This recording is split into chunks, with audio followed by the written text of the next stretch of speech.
ازيكم عاملين ايه؟ يا رب تكونوا بخير. معاكم هند حمد على القناه حياتك احلى من هند حمد. هنعمل معاكم النهارده بابا غنوج باسهل واسهل طريقه، بطريقه صحيه 100% من غير دهون ناي وطعم اكتر من الرائع. ركزي معايا كده في التفاصيل وامشي معايا خطوه خطوه.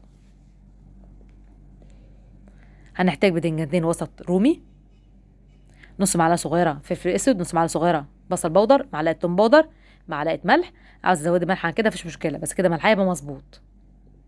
عصير ليمونه كبيره، معلقه كبيره من خل، 2 معلقه كبيره طحينه خام او طحينه جاهزه. انا مستخدمه طحينه جاهزه. عاوز ازود طحينه عن كده مفيش مشكله.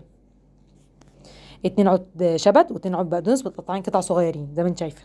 والخطوه دي اختياري، عاوزه تزوديها على البابا غنوج ماشي، مش عايزه تزوديها براحتك، بس هي بتدي البابا غنوج طعم مميز. كده مقاديرك قدامك، يلا بينا نبدا في الوصفه. يلا هنحط بابا غنوج على عين البوتاجاز ونبتدي نقلبه في جميع الاتجاهات لحد لما يتشوي. وبعد كده هنروح نعمل ايه الخلطه بتاعت بابا غنوج. هنحط فلفل اسود على الملح على الثوم البودر وبصل بودر. تمام. هنحط عصير ليمونه كبيره ومعلقه كبيره من خل و2 معلقه كبيره طحينه، سواء خام او عاديه حسب ما تحبي. ونقلب كله مع بعضه. هنحط حبه ميه سخنين، مش هنحط خضر دلوقتي لا، هنحط حبه ميه سخنين نقلب كله مع بعضه وندخله التلاجة ايه لمده نص ساعه. هنبتدي بقى نشوي الايه البابا غنوج في جميع الاتجاهات كده زي ما انت شايفه. بعرف ان هو اتشوى ازاي؟ الاقي كده اتشق كده. طلعت الخلطه من التلاجة، هحط عليها الايه خضره. تمام.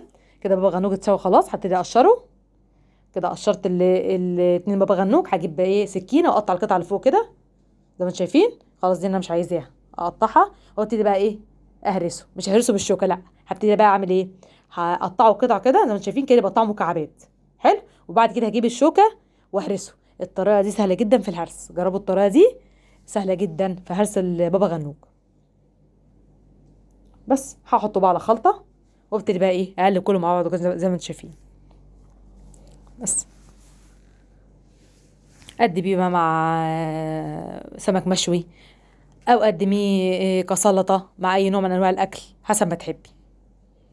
عايزه اقول لكم البابا غنوج بالخلطه دي طعمه مميز جدا وطعمه حلو جدا جدا جدا. ان شاء الله هتجربوه ويعجبكم.